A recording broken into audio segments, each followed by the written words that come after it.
à l'emplacement du petit village savoyard qui ne voulait pas mourir, la France possède aujourd'hui le plus haut barrage d'Europe. Une retenue de 180 mètres barre à cet endroit la vallée de l'Isère.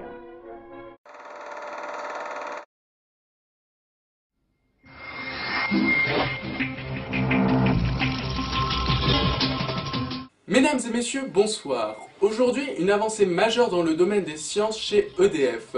L'entreprise vient de développer, en partenariat avec le laboratoire de physique subatomique et cosmologie de Grenoble, un moyen efficace et naturel de prévoir le remplissage des barrages. Des détecteurs placés en haute montagne permettent en effet la mesure de l'équivalent en eau du manteau neigeux. Pour cela, ils utilisent des neutrons provenant des rayonnements cosmiques qu'ils captent grâce à un gaz, l'hélium-3. Les prix flambent, l'hélium-3 devient inabordable. 13 ans après leur installation, les détecteurs vieillissants, EDF cherche une alternative. 5 chercheurs du laboratoire de physique des particules du lycée Marie-Renoir à Villarbonneau dans le département de l'Isère ont trouvé un gaz de substitution à l'hélium-3, le trifluorure de bore.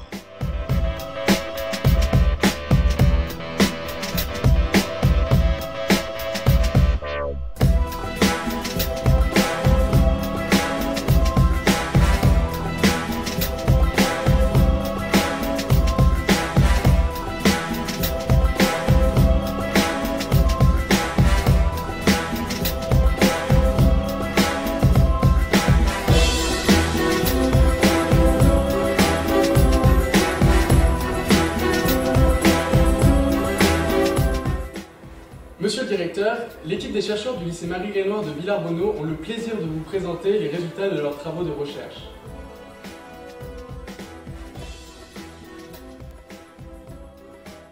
Les neutrons résultent de l'interaction des protons originaires de l'espace avec les noyaux d'azote. Il existe deux types de création de neutrons. La première est l'interaction directe. Le proton va entrer au sein du noyau d'azote, va percuter un des neutrons qui va sortir du noyau. Le second est l'évaporation. Cette fois-ci, le proton va entrer au sein du noyau d'azote, communiquer son énergie aux différents nucléons, et à un moment, un neutron va avoir accumulé assez d'énergie pour sortir du noyau. Les neutrons, en arrivant dans la neige, percutent les noyaux d'hydrogène des molécules d'eau, ce qui les ralentit. Mais ces noyaux d'hydrogène peuvent aussi les absorber et les garder en leur sein pour former des isotopes de l'hydrogène. Ce phénomène s'appelle l'absorption. Il est responsable du fait que plus il y a d'eau au-dessus de notre détecteur, moins on récupère de neutrons au final. Notre détecteur se compose d'un tube rempli de trifluorure de bore, dit BF3. En son centre se trouve un fil soumis à une différence de potentiel de 2150 volts produite par le générateur haute tension. Le tube est placé sous l'épaisseur d'eau à déterminer.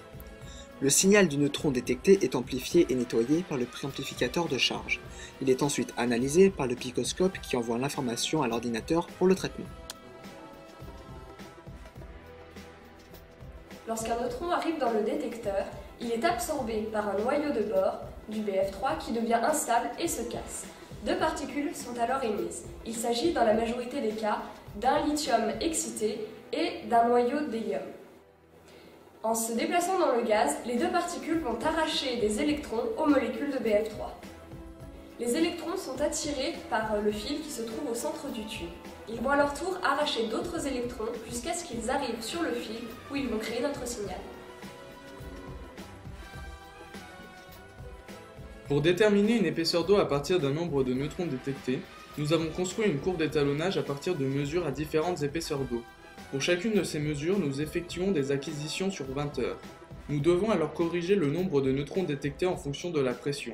Enfin, nous faisons le rapport du nombre de neutrons pour cette épaisseur d'eau sur le nombre de neutrons détectés sans eau.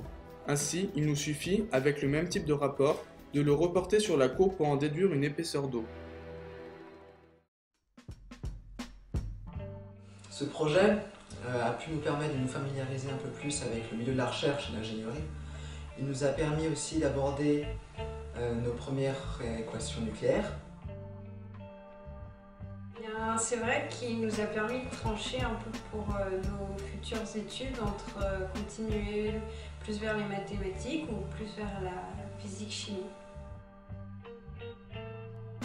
Pour commencer, je dirais que Vraiment, on a bénéficié d'un travail de groupe assez unique et vraiment intéressant parce qu'on a été encadrés par des professionnels qui vraiment se sont investis, ont été très pédagogues et nous ont permis finalement de découvrir une véritable passion pour eux. J'ai envie de dire, la physique c'est génial.